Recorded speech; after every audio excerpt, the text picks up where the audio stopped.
માન્ય દેશના યશસ્વી વડાપ્રધાન નરેન્દ્રભાઈ મોદીની નેતૃત્વવાળી સરકારમાં તારીખ 1 ફેબ્રુઆરીના રોજ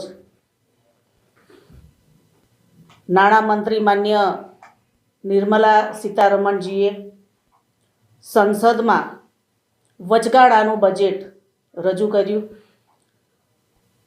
આ બજેટમાં વિવિધ પ્રકારની યોજનાઓનું પ્રાધાન્ય આપવામાં આવ્યું છે. પ્રેસ કોન્ફરન્સ કરવાનો મતલબ એક જ કે તમામ જનતા સુધી આ બજેટના મુદ્દાઓ પહોંચે એના માટે આજે પ્રેસ કોન્ફરન્સ કરવામાં આવી છે. આ વચગાળાના બજેટમાં મોદીજીનું એક વિઝન છે કે ભારત વિકસિત દેશ બને 2047માં ના વિઝનને આગળ ધપાવે એવું આ બજેટમાં પ્રાધાન્ય છે. જ્યારે આઝાદીની સદી ઉજવશે ત્યારે એટલે આવનાર 25 વર્ષમાં મોદી સાહેબના સબકા સાથ સબકા વિકાસના સૂત્ર સાથે ગરીબો, યુવાઓ, ખેડૂતો, મહિલાઓનો આ બજેટમાં સમાવેશ થાય છે. આ બજેટ વિકસિત ભારતના 4 સ્તંભ એવા યુવા, મહિલા, ગરીબ અને ખેડૂતોના ફાયદા માટે છે. આ બજેટ 2047ના વિકસિત ભારતના પાયાને મજબૂત કરવાની ગેરંટી છે. ગ્રામ્ય વિસ્તાર અને શહેરી વિસ્તારોમાં જે પ્રધાનમંત્રી આવાસની યોજના અત્યાર સુધીમાં 4 કરોડથી વધારે લોકોને મળી છે. હવે આવનાર વર્ષમાં 2 કરોડ પ્રધાનમંત્રી આવાસની યોજનાનો ગ્રામ્યજનોને, શહેરીજનોને લાભ મળવાનો છે. આગામી જે વર્ષો હતા એમાં જે કાચું ઘર હતું એને પાકું મકાન આપવાનું કામ આ નરેન્દ્રભાઈ મોદી સાહેબની સરકારમાં થયું છે. અમારી સરકારમાં મહિલાઓના ઉત્થાન માટે, મહિલા સશક્તિકરણ માટે ખૂબ કામ કરી રહી છે. મહિલાઓને લખપતિ દીદી બનાવવા માટેનું જે 2 કરોડનું લક્ષ્ય હતું એને 3 કરોડ લખપતિ દીદી બનાવવાનું આ બજેટમાં લક્ષ્ય છે. આયુષ્માન કાર્ડ, હું આપને જણાવું કે આયુષ્માન કાર્ડ થકી ગરીબ પરિવારના લોકોને ખૂબ મદદ મળી છે. આ આયુષ્માન કાર્ડ થકી હવેના બજેટમાં આંગણવાડી વર્કરો, આશા વર્કરોને આ આયુષ્માન કાર્ડનો લાભ મળવાનો છે. જે દીકરીઓ, જે મહિલાઓ સર્વાઇકલ કેન્સરથી પીડિત છે એમના હવે પછી એમના માટે આ બજેટમાં સર્વાઇકલ કેન્સરનું રસીકરણ માટેનું લક્ષ્ય છે. આ સર્વાઇકલ કેન્સરની રસીકરણ 9 થી 14 વર્ષની દીકરીઓને આપવામાં આવશે. પ્રધાનમંત્રી ગરીબ અન્ન યોજના, ગરીબ કલ્યાણ અન્ન યોજના જે કોરોના વખતથી ચાલતી આવી છે, હવે આગામી વર્ષોમાં પણ આ ગરીબ કલ્યાણ અન્ન યોજનાનો લાભ સૌને મળશે.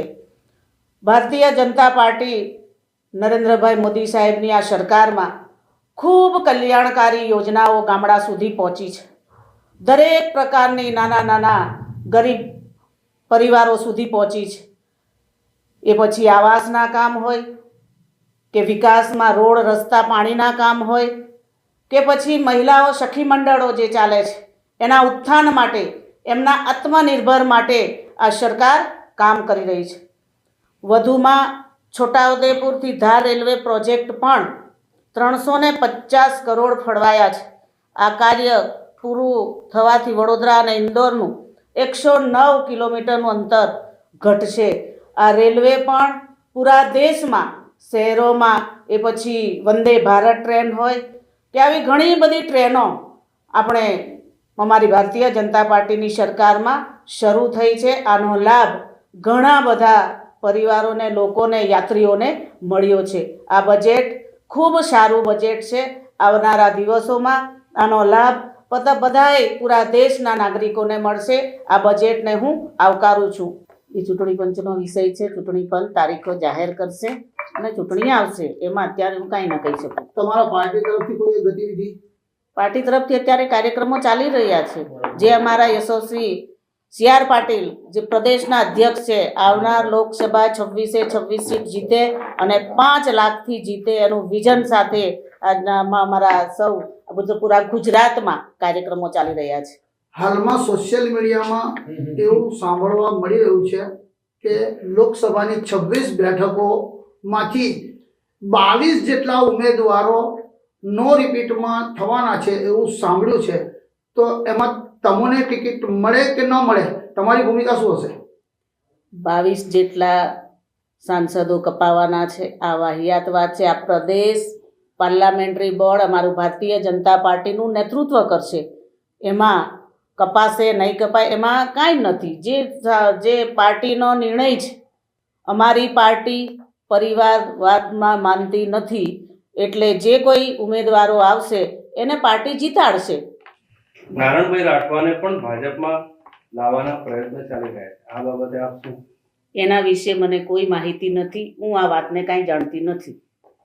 અમારા રાષ્ટ્રીય કોંગ્રેસના પૂર્વ અધ્યક્ષ શ્રી રાહુલ ગાંધીની